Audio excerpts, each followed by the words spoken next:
Welcome to class, and let us look at this interesting tricky SAT maths question.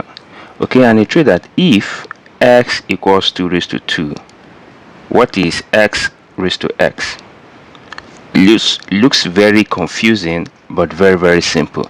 So let's do it together. First, recognize that x equals 2 raised to 2, and what is 2 raised to 2? 2 raised to 2 is just 4, right? So which implies that x is actually 4. Now, and the question reads that x raised to x equals what? All you just need to do is just plug in the value of x for x in this expression. So here you have 4 raised to 4, which is what? 256. As simple as that. Thank you. Please don't forget to share this video to others. Bye bye.